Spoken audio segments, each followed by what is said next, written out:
All right, so what you see me doing right here is I'm going to fold each one of these pieces of Gimp in half. That's what we called it when I was younger. We called it Gimp. So you see how I'm folding this sparkly one, folding that in half. We didn't call it a boondoggle. What I'm gonna call this is square. We had square and we had circle. I'm from Rhode Island, so we talk a little bit funny. But what I'm doing is I'm folding both of these in half, and there's many different ways that you can do this. I realized that when my fingers got bigger, this became harder to do. So the way that I normally used to be able to do it, it's hard for me to do it now. So what I'm doing is I'm crisscrossing these. I'm making it like an X. And now back in the day, I would just make an X and put that on the table. But the bottom one, whatever one's on the bottom, whatever piece of Gimp's on the bottom, I'm gonna put that over the one on the top. And I'm gonna fold it over, and then I'm gonna go across the open side and put it in the closed side. You see how that's looped and closed off? It went over the open side, and I put that sparkly color underneath the purple that's looping, that's closed off. Now I had a little bit difficult with my fingers here being so big, but that's what I basically did with the other side. It doesn't matter what side you do. You could have put the silver on the bottom or the purple on the bottom, doesn't matter. But then you're gonna tighten it. Now this type of Gimp, I don't know if it's because I'm very strong, but this type of Gimp, I realized was ripping easy. Back in the day, you used to just stretch. I bought this Gimp at Michael's, so I don't know how good of quality this Gimp is. So what I'm doing again is I'm going over, and you gotta make sure that the Gimp is flushed. Sometimes it twists, and so if it twists, you gotta try to see out right there how it twisted.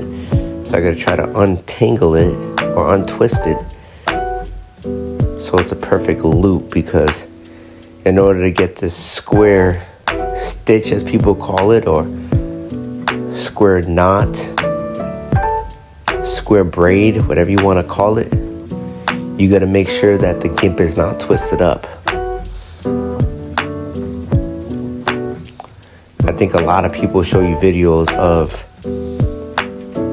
the perfect box knot or box stitch, but they don't show you that sometimes the Gimp can twist. So I want to keep it real. Sometimes it can twist, and I'm definitely not perfect.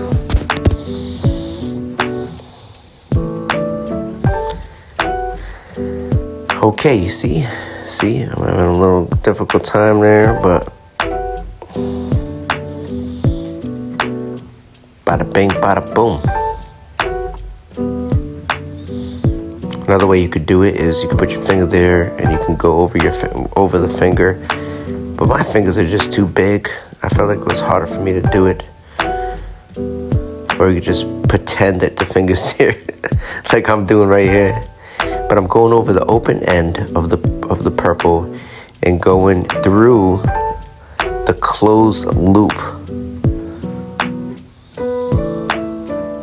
And I have to do that on the other side. I have to go over the open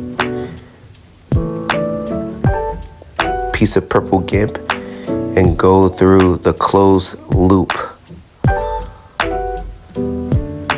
And you do that over and over and over again until you reach the specific size that you want. Now I will show you in another video how to close this all off. This video is as long as it needs to be.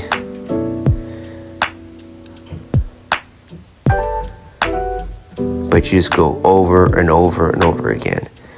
Now there's other ones that you can do too, where you have circle And there's even one where you can have the circle stop twisting. And I'm going to teach you guys how to do all those eventually in other videos. I'm going to teach you how to do Cobra. I'm going to teach you how to do Cobra that twists. I'm going to teach you how to do Chinese staircase.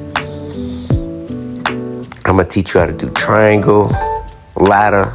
I'm going to show you a lot of different things. And I might call it different things because of where I'm from. I'm from Rhode Island. And so we talk a little funny. We call, this is another way, by the way, that I saw another person that was teaching how to do this specific knot. What they were doing is they were taking this and looping it in first, but I was having difficulty doing this way. I tried it, like this time it was a difficult time. The second time I tried it, I think it was a little bit easier.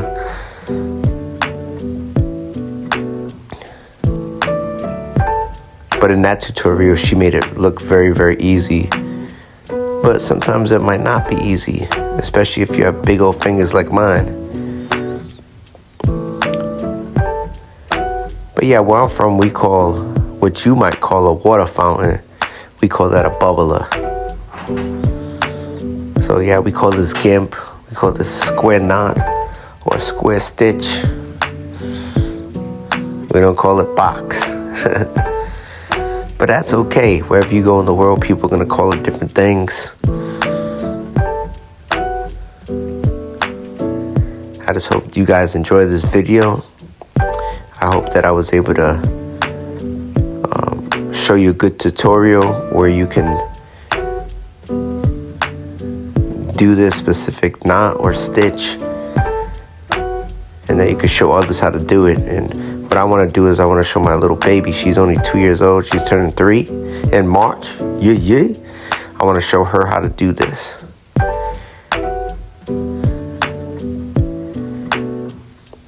I grew up in the child welfare system, and I learned how to do this in the orphanage. And then later on, when I was in the foster home, we used to go to summer camp, and they used to have this there. So we used to try to get spools of it so we can do this when we're doing nothing.